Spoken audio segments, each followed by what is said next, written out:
We are Lagos Talks 91.3. Let's talk. We do have a guest in the studio with us this morning. He comes from the rival station. Yeah. Sister. He comes, I don't want to use the word sister. He comes from the rival station. Yes. No, we don't want any spies on the show. You hear his voice every 7:30 on Classic FM, a household name as far as sports is concerned in Nigeria. My boss, my Oga, opened the doors for me back in the days, back in the 90s. Talking here about Deji Omotoyingbo. Deji, good morning. Good to have you on Sports, sir. Hey, good morning, Charles. Shegun, where are you? I'm on the mountain top. Okay, you went to pray for Nigeria. May your prayers be answered. Good morning, Femi. Good morning. Okay, Deji. Yes, man. You're here for a reason. Yeah. Tell us about that. Okay, yeah. I convene and I'm hosting a sports business and media conference November 3rd and 4th in Lagos called Sport Impact Africa. You know, you guys were talking about problems about Nigerian football a few minutes ago. I've gotten to a position where I don't want to think problems. I want to seek solutions in my own little sphere. What can I do to make structures better? So this conference is about those of us in the industry getting together, talking about the issues we have, and trying to find a solution to some of those issues without necessarily depending too much on government. It's not a government. Of course, we have a government official coming to talk to us about private-public partnership, which is crucial, but it's not a government-backed event. It's purely private sector-driven, because I feel we need to start looking in that direction, and the government will not solve all our problems. Sports is not the only thing on the government's table. So those of us in the industry, those of us who have made a decent living in the industry, I think it's time we get together and start discussing sectoral issues and trying to find solutions. So it's a 2-day conference, Sport Impact Africa, and the Africa is because it's meant to be a Pan-African event eventually, and is also talking about a lot of topics: sport and the girl child, the esports revolution, African sports tourism, talking about how do you raise talents from a talented youth to a global champion. We have all kinds of panelists, all kinds of hosts and moderators. It's an industry event, and anybody involved in any aspect of our sports industry should be there. We also have media master classes. I think I mentioned names here: Dr. Larry Zaboje, Dr. Mumini Alao, Remy Ogupiton, Emeka Yadike, my humble self will be giving our media master classes over the 2 days, and a whole host of other people who have given great support. I think one of the smartest things I read, or smartest lines I saw in the last 3 years, has been collaboration is the new competition. I think we all need to collaborate to make our industry better. And I've tried to give back in a few other ways. So this is just one of those ways I try to give back to the industry that I've made a decent living from. Could have been better, but it's not been that bad, and we thank God for where we have gotten. All of us, we have to be thankful, including you, Charles, and including Femi and Shegun. So is this open to anybody can attend? Yeah, it's a paid event. It's over 2 days. It's a paid event, and you get a tea break and a lunch each day. It's 60,000 naira. You and I, when we were DBN together, you know how much we invested in ourselves. Now, I always tell people, you need to invest in yourself. This kind of conference, if over 2 days, usually it's $300-400. We're charging 60,000 naira, which is roughly about maybe a little over $100. And what you get are 2 power-packed conference days and a whole load of networking with the critical players in the industry. So anybody who feels you're interested in the sports industry, or you're already in the sports industry, we're also going to talk about sponsorship. We do a lot of sponsorship here, but do we maximize the sponsorship? So if you're involved in maybe a brand manager, maybe you are a sports brand manager, you need to be there.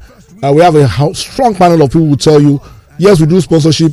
Are we maximizing it? Are we activating those sponsorships for all those who are supporting sports franchises, all the Super Eagles. For instance, Super Eagles are not going to the World Cup. We are not hearing anything from the sponsors. How are they maximizing that?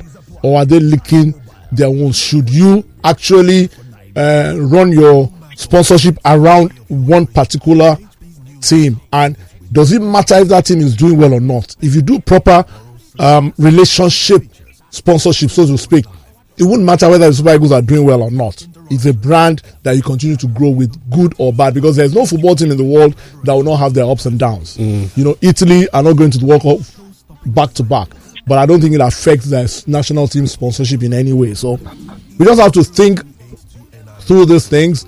And I have to say that a lot of industry guys, yourself, Shegun, everybody, all our other guys have given me great support, and I'm really, really thankful for that. So November 3rd and 4th at the Zone in Bagada. Find time. Go to the website. It's sportimpact.com.ng. That's sport without a name. Sportimpact, one word, .com.ng. If you go there, everything you want to know about the conference is there. All the speakers, all the panelists, all the topics, everything you need to know is there. You can register there. There's a registration button. You can click and register. I was going to ask a question about, you mentioned African sports tourism. Yeah. I'm not very knowledgeable about that, so I just wanted That's why you need to come. Just joking. We have a panel of people who, for instance, in Nigeria, I have a lot of friends who travel to other parts, Uyo, Akure, I think Akure or Ekiti, to play golf. There are lots of guys who travel out of Uyo is particularly very, very popular. I have friends who travel from all over the world, all over Nigeria to play golf. There are Nigerian guys who travel to Rwanda to play golf, some to play tennis. So it's an industry that is growing. So we need to put it on the front burner. So you're going to take a lot of other sports into exactly. So golf is just like golf is the prominent one. A lot of football. You said a lot of football. Oh yes. We have challenges in Africa, but there's a panel of experts. In fact, we have one gentleman, Terry Hasseltine, who's going to join us for that particular panel from Maryland in the USA, who tells us that Africa has probably greater sporting tourism potential than most parts of the world, but we've never looked in that direction.